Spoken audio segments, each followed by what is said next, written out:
understand how we got here, you have to understand the predatory architecture of my Aunt Sarah's mind. She didn't just want money. She wanted the validation of being the chosen one. She was the kind of person who viewed every human interaction as a high-stakes transaction, where someone had to lose for her to feel like she had won. If you weren't an asset to her immediate climb, you were invisible or worse, an obstacle to be dismantled. The rift began 2 years ago over the Cypress Reach, a sprawling 400-acre stretch of coastal timberland my grandfather had preserved for decades. Sarah didn't see the majesty of the ancient salt-sprayed bark or the critical ecosystem it protected. She saw a seven-figure liquidation. She'd secretly brokered a deal with Vanguard Crest Development, a firm known for raising history to build glass and steel luxury sanctuaries. Because of my background in land conservation and environmental law, I was the only one who could read the fine print of the original deed. I discovered a protective reversion clause Sarah had tried to bury.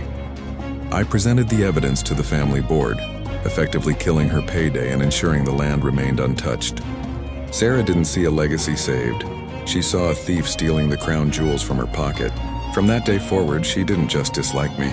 She began a campaign of total character assassination. When my grandmother's health began its slow, painful decline, Sarah moved into the family estate with the calculated precision of a tactical commander seizing a bridgehead. She framed it as a noble sacrifice, the dutiful daughter putting her life on hold. In reality, she was building a fortress of isolation. First, the physical barriers went up. She changed the heavy brass deadbolts on the main house, claiming security concerns for a dying woman. Then came the digital blackout. She rerouted the home's landline to her personal encrypted cell phone. Every time I drove the 3 hours to visit, I was met with the same cold, rehearsed wall of resistance. Sarah would crack the door just an inch, her eyes devoid of warmth, smelling of expensive perfume and hospital-grade disinfectant. "She's in a deep sleep, David," she'd whisper, her voice dripping with a performative pity that made my skin crawl. The doctor, a specialist I hired by the way, says even a footprint in the hallway could trigger a setback. It's best if you just go back to the city. I was terrified that a loud confrontation would literally kill my grandmother, so I retreated. I sent handwritten letters that I now know were fed directly into the shredder. I left desperate voicemails that were deleted before the notification even cleared. I was being methodically erased from the narrative of her final days, a ghost haunting the perimeter of my own history. The funeral was a masterclass in theatrical grief. Sarah wore a veil so thick it obscured the fact that her eyes remained dry, and scanning the room for the most influential attendees, she leaned heavily on the arms of 2 estate lawyers, the very men she'd used to rewrite the family's future in the dark. The day after we put my grandmother in the ground, I drove to the estate, my heart heavy with the need to sit in her garden one last time. I didn't even make it past the porch steps. Sarah was already there, standing like a sentry. She held a single grease-stained cardboard box, the kind you find behind a grocery store. It was haphazardly sealed with layers of yellowing packing tape. She didn't offer a word of comfort. She didn't invite me into the kitchen where she and I once baked holiday pies. She shoved the box into my chest with enough force to make me stumble. "The probate filing is complete," she said, her voice now hard as flint, the grieving daughter mask discarded on the porch floor. Grandmother made her wishes very clear once she realized who was actually here for her. The house, the liquid assets, and the reach go to me. This box contains the trinkets she felt suited you. Don't come back, David. The private security firm I've hired has been instructed to treat any further appearance as a criminal trespass. I opened the box in my cramped apartment, the overhead light flickering in tired pulses while a storm rattled the window panes like impatient knuckles. I expected the hollow sting of a final insult. Old knitting needles, mothballs, maybe a stack of stained recipe cards that smelled of dust and forgotten sugar. As her grandson, I told myself not to expect anything meaningful. At first, that's exactly what it was. Layers of yellowed newspaper, half-finished scarves unraveling at the edges. The soft collapse of things that used to matter to someone else. With every handful of junk, my chest sank a little deeper, grief turning dull and familiar. Then my fingers brushed against something wrong. Heavy, structured, intentional, buried deep inside a hand-knitted wool sweater, the forest green one she wore every winter, still faintly scented with peppermint and cedar, was a leather-bound ledger. The moment I pulled it free, a thin note slipped loose and fluttered to the floor. For the one who looks closer, the air in the room seemed to tighten. My grandmother hadn't just been a grandmother to me. She had been the sharpest mind I knew growing up.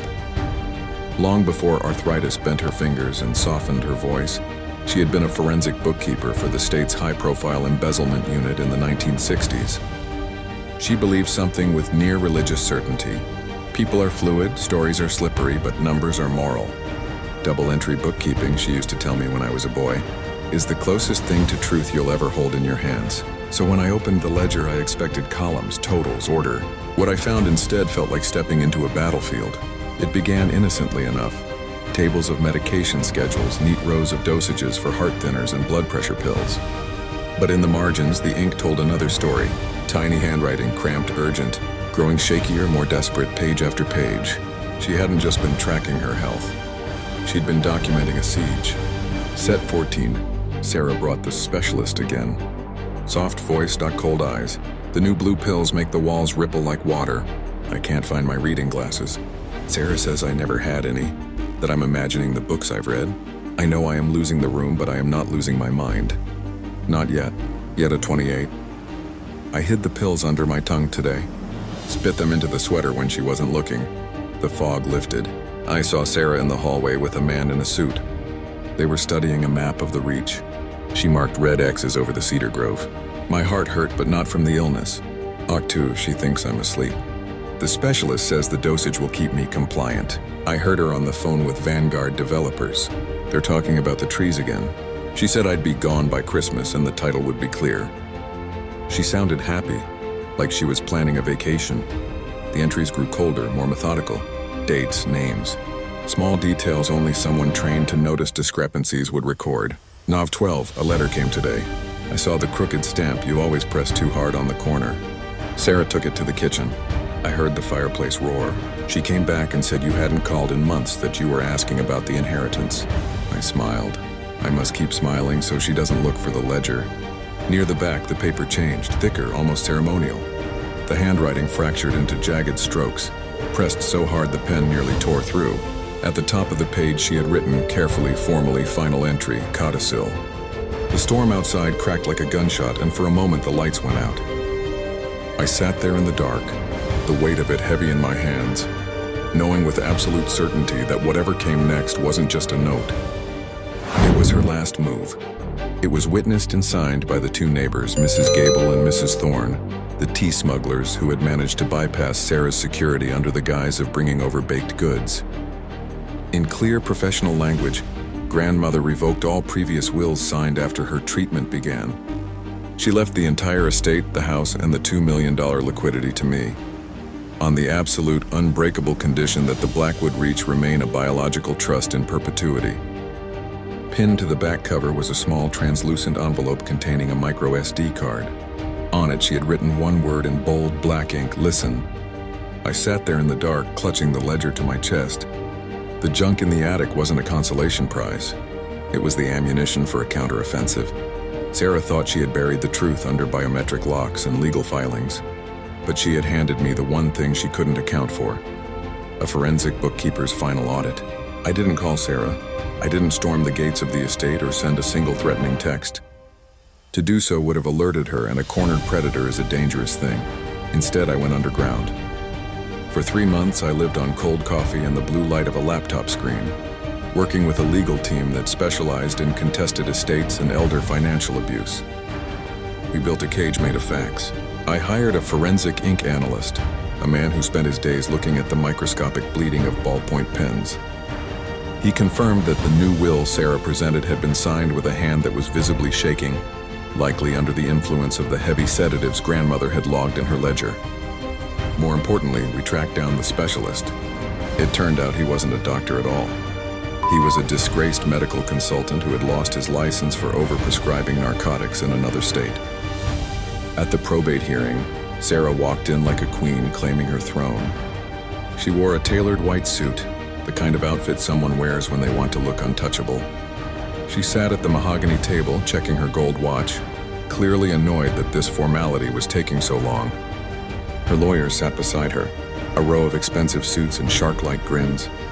Your Honor, Sarah's lead counsel began, his voice smooth as silk. This is a simple matter of a disgruntled relative who was, quite frankly, absent during the decedent's final days. The will is clear. The assets are to be liquidated for the betterment of the estate. My lawyer stood up. He didn't give a speech. He simply walked to the judge's bench and laid the leather-bound ledger down. "We would like to introduce the Blackwood audit," my lawyer said. Sarah let out a sharp, condescending laugh. "It's a diary," she sneered, leaning back. The ramblings of a confused, medicated old woman who didn't know what day it was. "My aunt was senile, Your Honor. It's pathetic that my nephew is clinging to these delusions." The judge, a man who looked like he had seen every shade of human greed, opened the ledger. He read the entries from September, then October. His face remained a mask of stone, but his eyes narrowed as he reached the page where grandmother had taped the micro SD card. "There is a digital exhibit attached to this record," the judge noted. "Bailiff, please initialize the audio feed." The courtroom went silent. Then the speakers crackled to life. It wasn't the voice of a confused woman. It was grandmother's voice, frail but clear, whispering into the recorder. "It is November 14th. Sarah thinks I am asleep. She is in the next room. Listen." Then came the sound of a door slamming. Sarah's voice exploded through the speakers, stripped of its public polish and Belgian lace. "Just sign the damn codicil, you old bat. Do you think I'm doing this for fun? I've spent 6 months in this rot-filled house smelling like medicine. Sign it or I'll make sure the specialist doubles your dose and you won't even remember your own name, let alone your grandson's." The sound of a physical struggle followed, the crash of a bedside lamp, the heavy breathing of a woman fighting for her dignity. Sarah's face in the courtroom didn't just turn pale, it turned gray. The white suit that had looked so regal moments ago now looked like a shroud. "That's a fabrication," Sarah screamed, standing up. "That's AI, he forged it." The judge didn't look at her. He looked at the forensic report on his desk that verified the metadata and the timestamp of the recording. He looked at the two neighbors, Mrs. Gable and Mrs. Thorne, who were sitting in the front row, clutching their purses and nodding in unison. "The silence in this courtroom," the judge said, his voice dropping an octave, "is the sound of a very long, very dark road coming to an end for you, Miss Sarah." The judge didn't just void the new will. He issued an immediate injunction freezing every asset Sarah had touched. He referred the case to the district attorney for elder abuse, kidnapping, and embezzlement. It turned out Sarah hadn't just been waiting for the land. She had already siphoned $300,000 from the trust to cover her own mounting gambling debts and failed platinum-tier investments. She had been hollowed out by greed long before she tried to hollow out the Blackwood Reach. Last night I sat on the porch of the main house. The biometric scanners have been ripped out, replaced by the original brass locks that require a real key and a bit of a wiggle to open. The coastal wind was howling through the ancient cedars, trees that were still standing. Their roots deep in the soil Sarah tried to sell by the foot. Sarah is currently residing in a state-mandated zip code that doesn't feature luxury resorts or 400 thread count sheets. She thought she won because she had the lawyers, the locks, and the tactical advantage. But she forgot the one thing a forensic bookkeeper never overlooks: the trail. A life isn't built on transactions. It's built on the things you can't clear-cut. And as I looked out over the dark silhouette of the forest, I knew the Reach wasn't just land anymore. It was a monument to the woman who kept the receipts.